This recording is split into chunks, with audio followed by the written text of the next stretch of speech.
सहज मार्ग पत्रिका से पूज्य बाबूजी का लेख है, जिसे शुरू करते हैं। हाँ, कोई 40 या 50 साल पहले मैं मालिक के चरण कमलों में था। वहाँ मालिक के साथ लगभग 200 सत्संगी मौजूद थे। मैं एक तरफ बैठा हुआ था। संयोग से ब्रह्मा में यह लय अवस्था, ईश्वर में आत्मलीनता प्रारंभ हो गई, या शायद यह उनकी मर्जी थी। मैंने तुरंत गौर किया कि मालिक में लय अवस्था संपूर्ण थी। उसकी क्या शक्ति थी, यह किस प्रकार की थी, वह कैसे तल्लीन थे, सब कुछ मुझे पता चल रहा था। मैंने तुरंत उसका अध्ययन किया।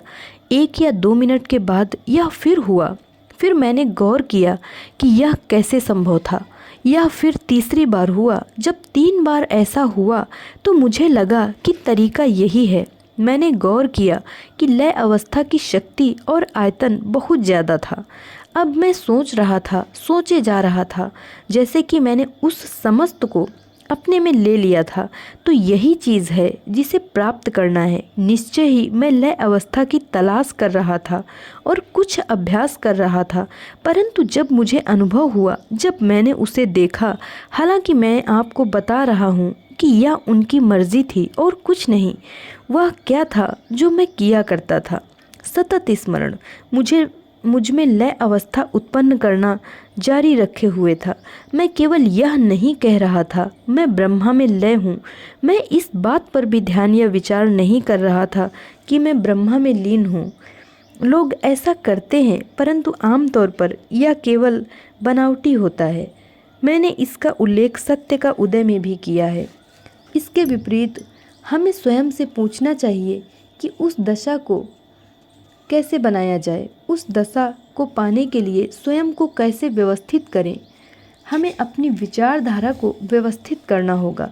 उस समय मेरी प्रवृत्ति दार्शनिक थी और सोचने की क्षमता पूर्ण विकसित थी।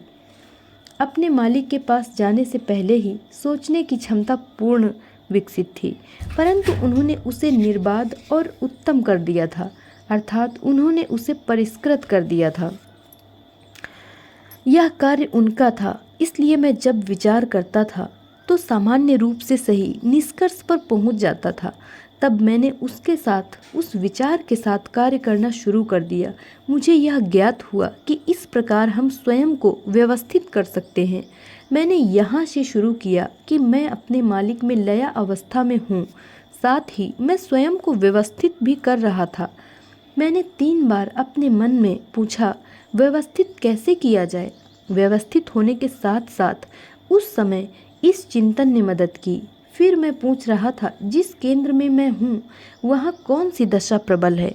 मैं ये तीनों चीज़ें किया करता था और मैं अपना पूरा समय इसी में दिया करता था। कोई भी इस पर विश्वास नहीं करेगा। इसके अलावा यह सोचते हुए मैं हर महीने तारीख निश्चित कर लिया करता था कि हर महीने की पहली तारीख को मैं दूसरे क्षेत्र में होऊंगा। अब इस तारीख से 3 दिन पहले ही मुझे ज्ञात हो जाता था कि उस नए क्षेत्र में क्या है। तो चौथी चीज़ यह थी, वहाँ पहुँचने से पहले ही मुझे नई दशा की हवा मिल रही थी।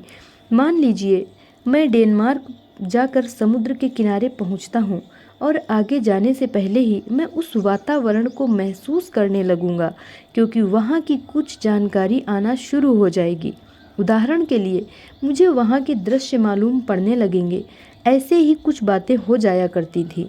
साथ ही जब मैं किसी क्षेत्र विशेष में 1 महीने के लिए होता था, मैं पूछता था यहाँ क्या हो रहा है, और वहाँ का ज्ञान मुझे हो जाता था।